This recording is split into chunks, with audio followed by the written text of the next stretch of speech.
Tenemos que apostar por conseguir aquello que queremos y creo que hay que mirar alrededor, que claro que se puede, que somos iguales y que no hay que visibilizar todas las profesiones como las hemos visibilizado siempre, bombero, hombre, que estamos en 2021 y que tenemos que seguir avanzando como sociedad.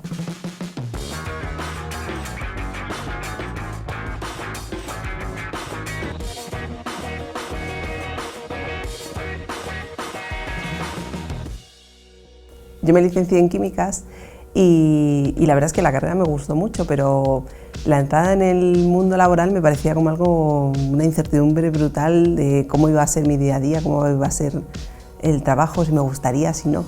Vivía en un mar de incertidumbre, ¿no? Y la verdad es que el último año de la carrera, ese verano, yo tenía amigos que se dedicaban al mundo del cine. Y entonces tuve la posibilidad de ir a su estudio, de ver lo que hacían y de un poco cotillear su mundo, ¿no? Y me pareció fascinante, la verdad. Me pareció, sobre todo, hubo dos cosas que me encantaron. Que era un trabajo en equipo y que todos tenían una motivación brutal por un objetivo común, ¿no? Y esas dos cosas me gustaron muchísimo. Y luego, el día que pisé un rodaje por primera vez, pensé, esto es para mí, o sea, yo quiero llevar esa cámara, yo quiero poder dirigir esos aparatos de luz. Me pareció que lo podría hacer bien y que lo iba a disfrutar muchísimo, que esa profesión me gustaría. La verdad es que el trabajo de directora de fotografía en documental y ficción es un poquito diferente. Mientras que trabajar en ficción es como un lienzo en blanco, ¿no? entre la directora, que cuenta cómo quiere contar su historia, ¿no? La directora de arte, la directora de fotografía, un poco entre todos los jefes de equipo se va poco a poco pintando cómo va a ser ese decorado, cómo son esos personajes, se va dibujando toda la historia, ¿no? Cómo va a ser la iluminación, cómo se eligen esas localizaciones o esos decorados, ¿no? Es un trabajo que lleva una gran preparación y que se plasma el día del rodaje, ¿no? En cambio, y que además se hace con más medios materiales, con más medios humanos, en cambio el documental es un proceso mucho más inmediato. Digamos que tú tratas de recrear, de narrar esa realidad, ¿no? No son actores profesionales, te metes en la vida de gente real, en sus casas, con lo cual la intervención que puedes llevar a cabo tiene que ser menor, tiene que ser mucho más respetuosa. También se establece una relación de muchísima confianza, te permite vivir un poquito de sus vidas, ¿no?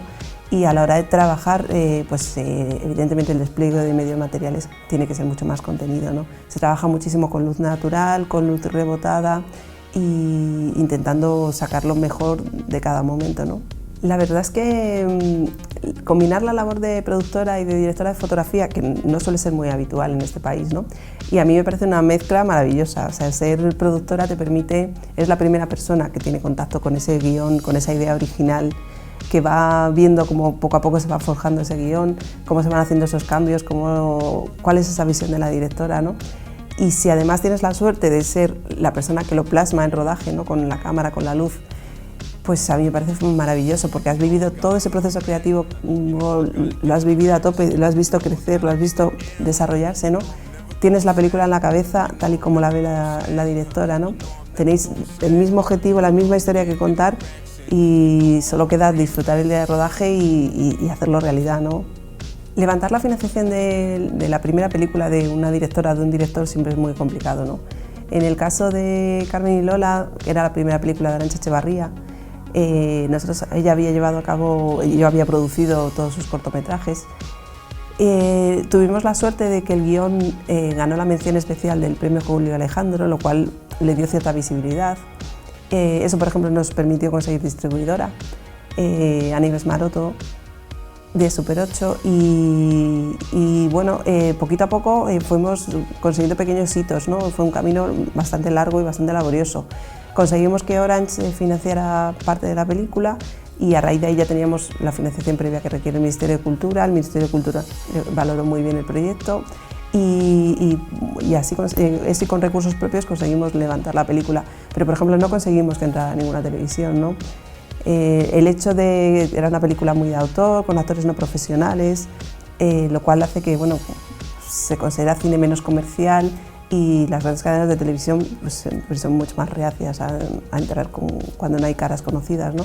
Carmen y Lola se rodó a lo largo de 5 semanas de rodaje, Se rodó con una cámara Red Epic y con ópticas Ultra Prime. Y hubo 2 semanas de segunda unidad en la que vino una Red Dragon, también con las mismas ópticas Ultra Prime.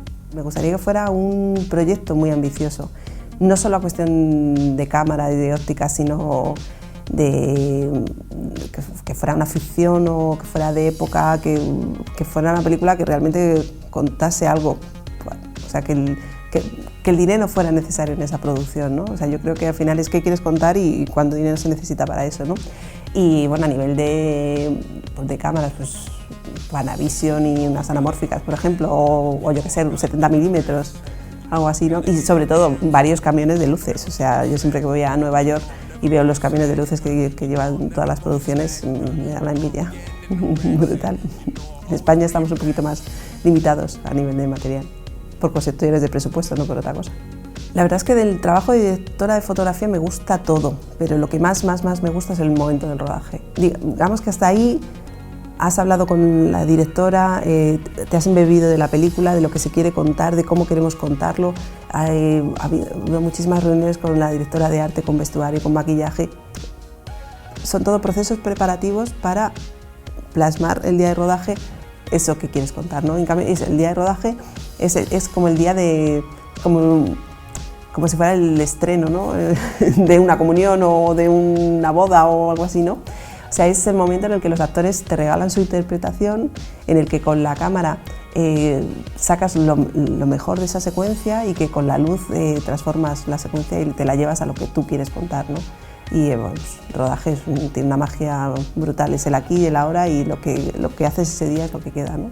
Pues Arantxa Etxebarria es una directora que tiene las cosas muy claras y además es muy ambiciosa y es muy exigente consigo misma y siempre quiere contar historias diferentes desde un punto de vista distintos, que te lleguen al corazón, que te hagan pensar, que te trastoquen tu situación de confort, ¿no? Y entonces ella siempre pelea, ya sea un proyecto de bajo o alto presupuesto, eso da igual, ¿no? Ella siempre pelea por conseguir una historia mejor, por conseguirlo todo para esa historia que ella quiere contar, ¿no? Y tiene un gran don de gentes, tiene una gran capacidad de motivar a todo el equipo, de hacerlo sentir partícipe, de que todo el mundo sienta que esa historia es suya y de que cada uno de nosotros demos lo mejor para ese proyecto, ¿no? Y lo disfrutes un montón y te des en cuerpo y alma, ¿no? Y entonces a mí me parece una de las directoras que te enamoran de esta profesión, ¿no? Se disfruta muchísimo trabajando con ella. Además me parece una gran directora. Trabajar con una directora o con un director, yo creo que diferencias como tales no hay. O sea, yo creo que la única diferencia que puede haber entre una directora y un director es aquellas vivencias personales que cada uno tenga, ¿no? Yo sí que creo que hay ciertas cosas que por el hecho de ser mujer o hombre se viven de forma distinta, te pasan de forma distinta, ¿no? Volver a casa por la noche a las 2 de la madrugada después de salir con unos amigos, pues es una experiencia distinta si eres hombre o si eres mujer. Lamentablemente es así, ¿no? Y como ese ejemplo, pues otros muchos, ¿no? Y yo creo que, bueno, que esas vivencias te hacen ser un poquito diferente y yo creo que eso como creador te puede llevar a querer contar historias distintas o incluso dentro de una misma historia fijarte en matices diferentes, ¿no?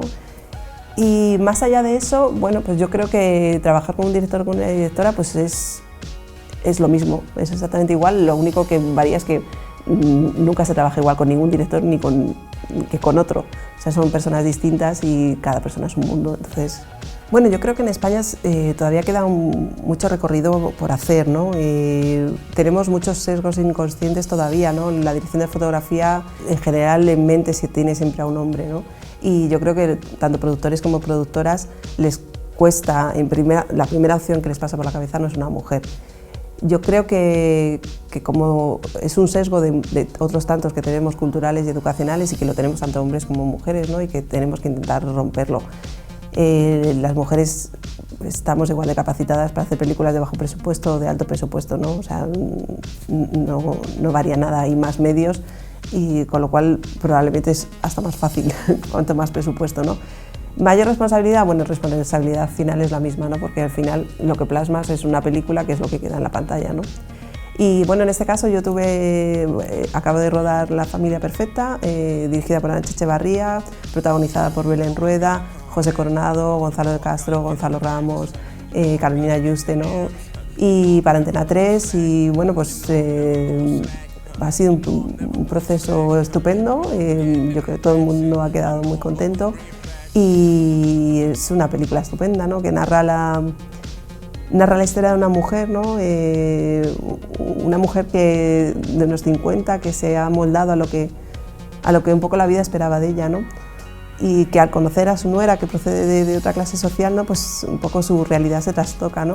Había que retratar dos mundos muy distintos, ¿no? Un poco el mundo de Belén, más sofisticado, vive en un palacete, y el mundo de su suegra, pues una casa más humilde, otro mundo de color y dos realidades un poco paralelas, ¿no?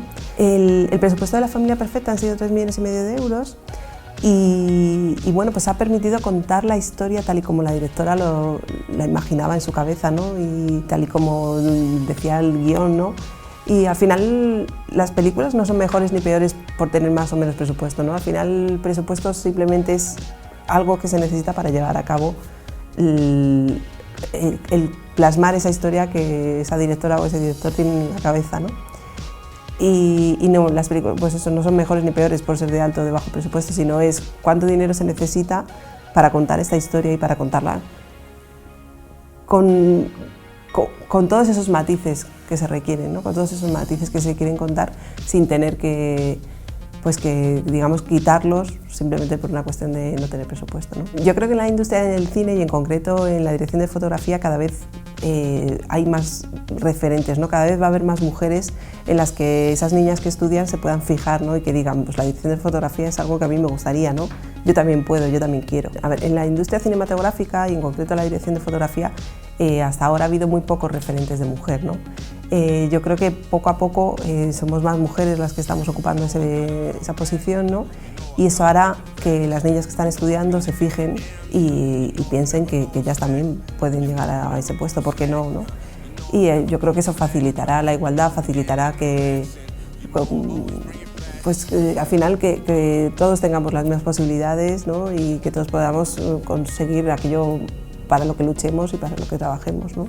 El mayor reto al que me he tenido que enfrentar como mujer en la industria del cine, yo creo que son esos sesgos inconscientes que hacen que a las productoras y a los productores solo visibilicen un hombre en el puesto de la dirección de fotografía, ¿no? Yo creo que eso hace que las mujeres trabajemos menos. Yo creo que es algo cultural, es algo educacional, que es un sesgo de tantos que tenemos, y que poco a poco pues hay que irlos eliminando, ¿no? Que las mujeres somos capaces de conseguir pues, lo que queramos igual que los hombres, es una cuestión de trabajo, de tesón y de capacidad, de habilidad, ¿no? Y de que se te dé bien, ¿no? Pues al final yo creo que tenemos que apostar por conseguir aquello que queremos y creo que hay que mirar alrededor, que claro que se puede, que somos iguales y que no hay que visibilizar todas las profesiones como las hemos visibilizado siempre, bombero hombre o cirujano el hombre y la enfermera es la mujer, ¿no? Yo creo que estamos en el 2021 y que tenemos que seguir avanzando como sociedad.